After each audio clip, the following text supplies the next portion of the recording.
Et salut les bricoleux, aujourd'hui on va s'occuper des enduits de notre cage d'escalier qu'on a commencé à plaquer la semaine dernière. Pour ça j'ai préparé ici le banjo. Le banjo pour coller les bandes, tu sais que c'est très pratique. Et surtout le banjo avec, je t'ai déjà montré, une roulette pour faire les angles. Donc tu vois sur un banjo, tu as deux accessoires, tu as celui-là qui permet de poser les bandes droites. Et tu as cet accessoire qui permet de poser les bandes en angle. Si tu achètes un banjo un jour, fais bien attention, il y a certains équipements qui n'ont pas la roulette pour faire les angles, alors que c'est hyper pratique pour les angles, pour moi c'est indispensable. Mais pour tout ce qui est bande droite, c'est pas forcément indispensable parce que, bon, ok ça te fait gagner du temps, mais c'est quand même un équipement qui vaut un peu cher. Je sais plus combien je l'ai acheté ça, mais genre près de 200 balles je pense. Et que c'est pas un gros, c'est un petit. Je te conseille pour les bandes droites, plutôt que de les faire à la main, investis dans un petit rouleau comme ça, tu vois, c'est un petit rouleau à enduire. Ça te permet de prendre directement l'enduit en pâte, comme ça au moins tu t'emmerdes pas à le mélanger, etc. Moi j'adore les enduits en pâte. Déjà les enduits c'est chiant à faire. Si en plus tu commences à sortir la perceuse et le faire dehors, mettre l'eau, le mélanger, franchement ça me met les couilles. Donc au moins avec un enduit en pâte, tu ouvres le seau. Tu le fais un peu tous les soirs quand tu rentres du taf ou quoi, tu ouvres le seau, tu prends ça avec ton rouleau. Et l'avantage, c'est que tu vas pouvoir enduire directement ton mur entre tes plaques, tu sais, sur les bords amincis. Et ça va te faire gagner beaucoup de temps, mais surtout, ça va te mettre une couche uniforme d'enduit. Donc moi, j'ai investi là-dedans, tu verras, je vais l'utiliser. Surtout que moi, sur la soupente, j'ai ici, tu vois, inséré une perche pour pouvoir aller dans la soupente, étaler l'enduit hyper facilement, hyper rapidement. Donc tout ce qui est joint droit, tu vas me voir utiliser ce petit rouleau, parce que pour moi j'adore. Et pour tous les angles, on va utiliser le banjo. Et par contre le banjo, l'inconvénient entre guillemets, c'est que tu peux pas utiliser de l'enduit en pâte parce que c'est trop épais, ou alors il faut le rediluer, etc. Moi pour ça j'ai trouvé celui-là, le Prestonet. L'avantage c'est, tu vois, idéal temps chaud, parce qu'il prend en 8 heures. Donc il est long à prendre. Ça c'est bien parce que quand tu es là-dedans, il faut aller vite quand tu as des grandes surfaces, etc. En plus avec ces chaleurs aujourd'hui et en ces temps-ci, tu vois, on est en été, l'enduit c'est chiant parce qu'il est très rapide à prendre. Bah, utiliser un enduit comme ça, je l'ai acheté, je ne sais pas un placement de produit, mais celui-là j'aime bien parce que tu peux gérer la consistance pour ton banjo, tu peux le faire assez liquide pour qu'il passe bien dans ton banjo. Et en plus, il est assez long à prendre, ce qui te permet de faire ça tranquillement. Et on reparlera d'un autre enduit tout à l'heure, Prestonet, que je te montrerai, mais ça sera pour le ratissage. Alors, je prépare mon enduit, je mets tout dans mon banjo, je t'emmène en haut et on se pose nos bandes.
Et allez, pendant que nos enduits sèchent, on va s'attaquer à un autre petit chantier que j'avais hâte de terminer. Et je vais te montrer, c'est ici. Alors attends, je vais te resituer parce que peut-être que c'est un peu bazar. Là, on est donc dans la cage d'escalier, tu sais, rez-de-chaussée. Hop, on arrive au premier étage et ici, on a une petite montée, une petite portion d'escalier qui n'est pas terminée, tout simplement parce qu'ici, tu ne dois pas te souvenir, mais en fait, il y avait un mur, il y avait une cloison ici qui venait à ras de l'escalier. On l'a abattu pour créer ici la zone de la salle de bain. Putain, la lumière elle est cramée parce qu'ici tout est blanc. Et il y a beaucoup de soleil. Et il fait chaud. Et donc cet escalier, je voulais le terminer. Alors on va le terminer comment? Je vais te montrer parce qu'en fait, en haut, donc là on remonte au grenier, au palier du grenier qu'on est en train de finaliser. Ici, tu vois, on a fait un petit cagibi, j'ai mis un mur. Attends, je vais te montrer. Il y en a qui vont me dire dans les commentaires, elle ne comprend rien. Donc là, ici, j'ai créé un petit mur, tu sais, un petit cagibi ici, pour deux raisons. La première, c'est que derrière, il y aura la salle de jeu des enfants. Donc ça va permettre d'avoir un espace pour mettre les affaires, si on reçoit des copains, des copines, les manteaux, les chaussures. Mais c'est surtout aussi, ça va créer un sas d'insonorisation un peu. Il y aura deux portes plutôt qu'une pour éviter de les entendre crier. Mais aussi le fait d'avoir mis un mur ici, ça m'a permis de récupérer. Donc là, ici, il y avait une petite balustrade, tu sais, comme celle-là. Il y avait un petit morceau ici. Et l'idée, c'est que je l'ai démonté pour pouvoir le réinstaller ici, tu vois. Qui est quelque part ici dans le grenier, il faut que je la trouve, elle est là.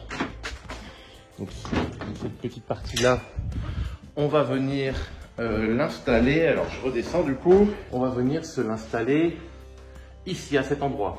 Et là, ici, on n'en met pas. Je veux dire, il y aura une petite pente douce. Je ne pouvais pas la mettre avant simplement parce qu'ici, on a dû monter des plaques de placo. Et bien évidemment, c'était plus simple de venir de cette porte, d'aller tout droit comme ça, plutôt que de passer avec la balustrade, etc. Donc j'avais mis en stand-by et là, je suis content comme en haut, il n'y a plus de plaques de placo à transporter. Et ben, je peux terminer ici visuellement, ça va faire super beau.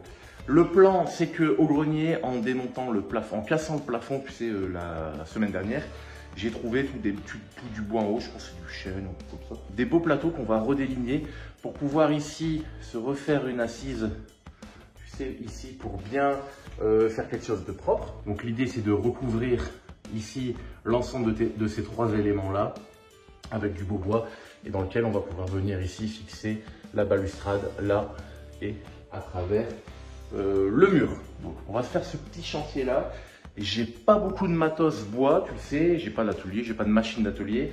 On va tout faire avec notre bonne vieille scie circulaire et tu verras sans calcul, on va pouvoir faire des beaux angles, même si, bon, il y a de la réno, hein, il n'y a rien de droit, l'escalier a bougé, donc on va quand même devoir jouer un peu de pâte à bois pour faire les finitions, mais ce sera super beau.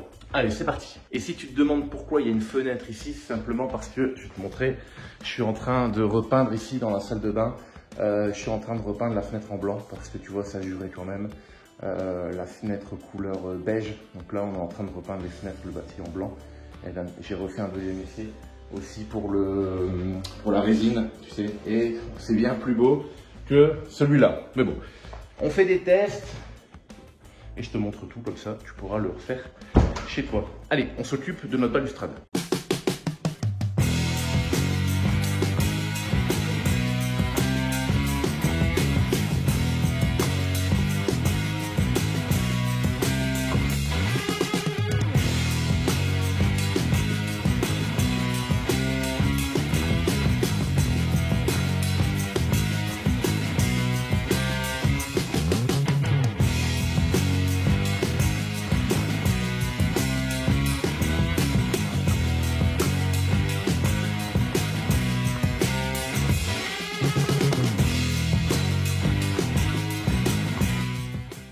On a un angle qui est bien, après je dois encore ajuster parce qu'on va le coller, on va le fixer, on va reponcer un peu l'ensemble pour que ce soit bien affleurant. On mettra un petit bout de pâte à bois et on est pas mal. Maintenant qu'on sait qu'on est bon, on va le coller à la colle à bois et le visser directement à travers tout.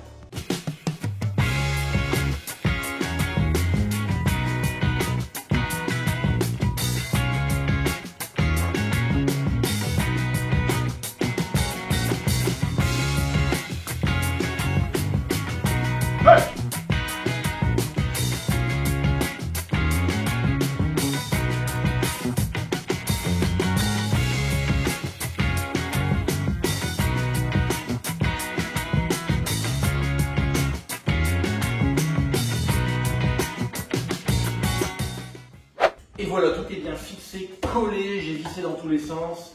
Comme ça au moins tout est bridé, ça ne bougera plus du tout. Là ici, comme je te disais, petit ponçage, on va en mettre un peu de pâte à bois. Et ici, là, je vais devoir mettre un couvre-joint, tu sais, parce que tu ne peux pas laisser le joint du placo et du bois. Même si je fais un acrylique, ça va craquer. Donc là, je mettrai une petite moulure de finition pour me faire un couvre-joint. Mais pour l'instant, on va s'occuper de notre balustrade. Donc elle va être fixée comme ça et elle va être aussi reprise dans le mur. On va se percer celui-là. Je l'ai percé à 3 endroits. On va faire le même sur le mur et on va mettre des chevilles mollies.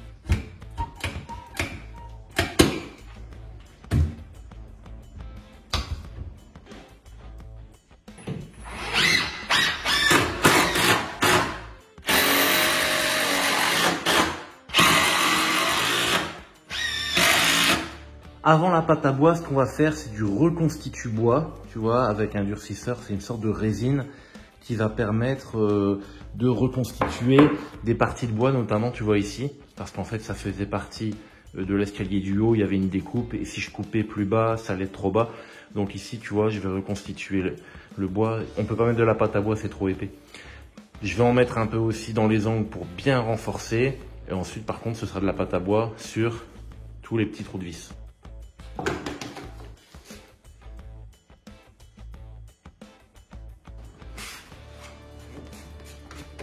Là, il fait très chaud, donc c'est un peu trop liquide. Mais bon, ça devrait durcir.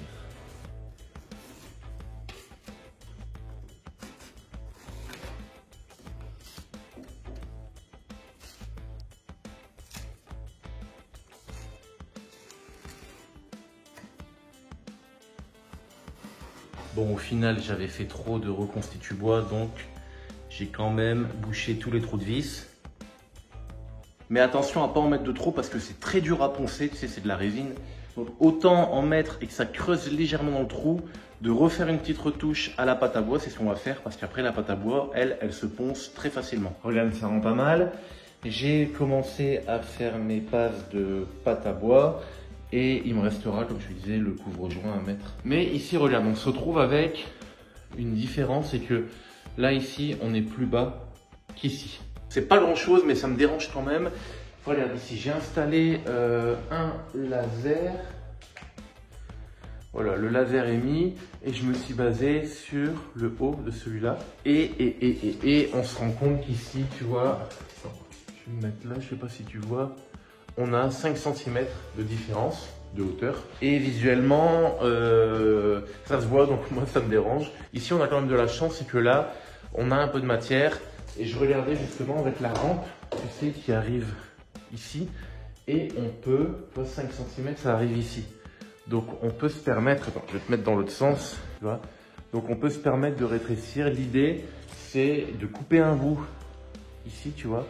De couper un bout là. De se couper ici au bord et on réduit de 5 cm et cette petite décoration on va la refixer sur la poutre ici, le poteau qu'on aura découpé. Comme ça visuellement on aura la même hauteur ici et ici. En attendant je te montre vite fait parce que c'est pas très intéressant mais j'ai fait ma passe de charge en haut. Ponçage, donc là ça sèche, ponçage demain et je vais pouvoir, donc la passe de charge sera poncée, je vais pouvoir attaquer le ratissage et là ça va faire bien parce que ça va faire tout blanc. Allez, on s'occupe de ce poteau.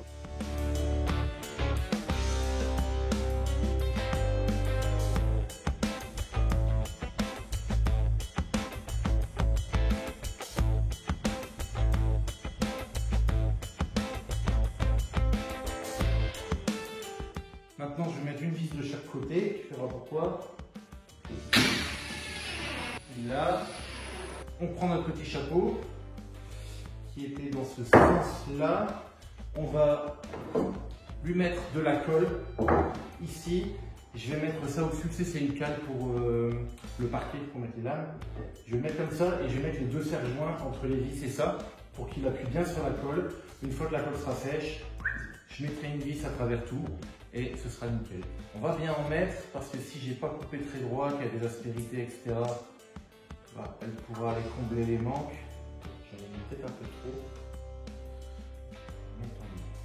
Je ne vais peut-être pas encore dire, mais pour ceux qui disent qu'il y aura des trous, etc., c'est pas grave parce que l'escalier, on va tout le repeindre en blanc. C'est pour ça aussi qu'il y a des différences de type de bois. L'escalier doit être en chêne, ça c'est autre chose, je ne sais pas exactement, je ne connais pas pour un type de bois. Mais en tout cas, il y a quelques fissures, quelques machins qu'on doit réparer un peu avec de la pâte à bois. Et c'est pour ça que je ne m'embête pas trop avec le type de pâte à bois. J'ai du chêne clair, du chêne moyen, du chêne foncé. Je mets ce que j'ai parce qu'une fois que tout sera fini, on passera un coup de ponçage partout et on peindra tout en bas.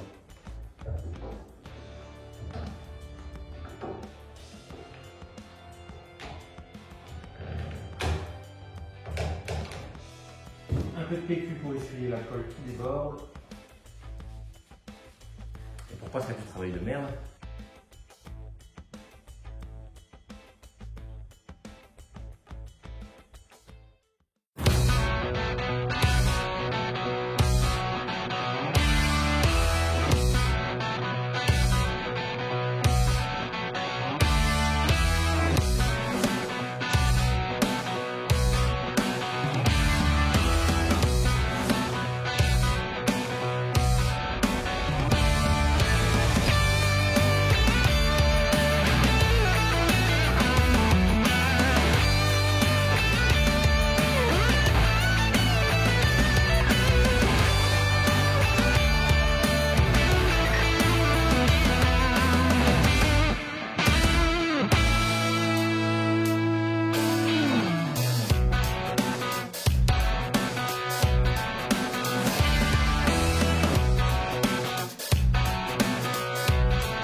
Notre passe de charge est faite et totalement poncée.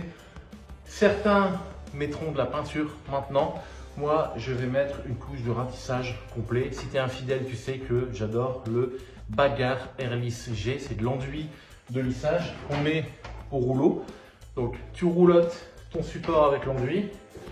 Et ensuite, tu prends des lames comme ça, tu sais, parfaites lisses. Donc là, c'est une moyenne. Il y en a des plus petites, il y en a des plus grandes. Moi, j'aime bien utiliser celle-là. Et tu peux lisser tout ton support.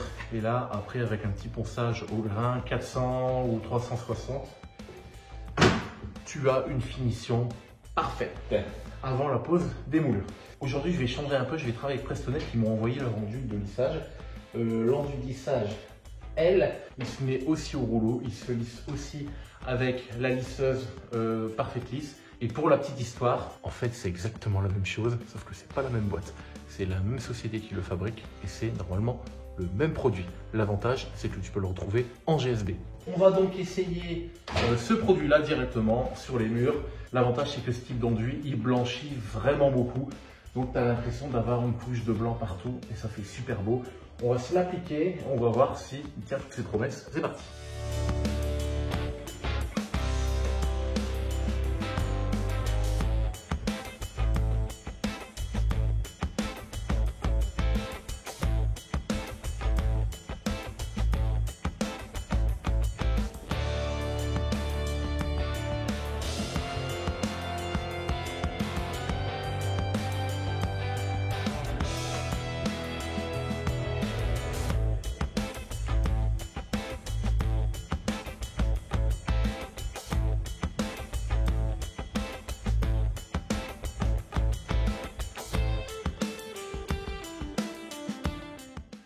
c'est du bonheur à appliquer. Je recommande. Et n'oublie pas, tu peux le trouver en GSB. Donc ça, c'est pas réservé aux pros. Tu peux avoir cette qualité-là, une qualité professionnelle chez toi facilement. Après, t'oublie pas, tu prends ta lame, tu prépares un seau avec de l'eau et tu nettoies ta lame à chaque fois pour être sûr d'avoir un résultat tout lisse et parfait. Maintenant, moi, ce que je vais faire, je te mets dans un coin en time-lapse. J'enchaîne le ratissage complet et on se reprend après.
Et voilà, ça éclaircit bien la pièce, hein. C'est en train de bien blanchir, tout le ratissage est fait.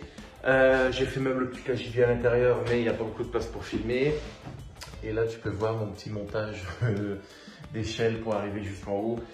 Voilà, pour cette vidéo, c'est bon. Moi, ce que je te propose, mais de toute façon, tu n'as pas le choix, c'est que je vais poncer tout ça. Donc, j'attends que ça sèche. Demain, je pense que je passerai un coup de ponçage. Ça, je vais pas te le filmer parce que me voir poncer, je pense que tu n'en as un peu rien à faire. À savoir que je ponce, je te l'ai déjà dit, mais au 400, au 360, pour avoir une surface très, très lisse, prête à peindre. Il y aura des petites retouches. Mais ça, je te dis, je te le filme pas. On se retrouve dans la prochaine vidéo pour l'installation de nos moulures. Parce que nous, on met des moulures, sinon tu aurais pu passer à la peinture. On va mettre la rosace au plafond. On va mettre les moulures qu'on avait commencé ici dans l'escalier. On va pouvoir continuer ce mur-là. Hop, sur la montée, etc. Et on passera à la peinture complète. J'ai trop hâte. Et j'ai Cécile Peinture qui m'a accompagné. Donc, je vais pouvoir te présenter leurs produits. Et première pour moi, c'est pour remettre une couche d'impression. D'habitude, j'en mettais pas. Là, on va en mettre et on a de la très bonne peinture spéciale pour les forts passages, donc les couloirs, les escaliers, ça peut aller sur le bois, ça peut aller partout. Enfin bref, je t'en parlerai dans la prochaine vidéo. On fera ça et on verra si on a le temps de faire d'autres choses. Merci de m'avoir regardé. À la prochaine.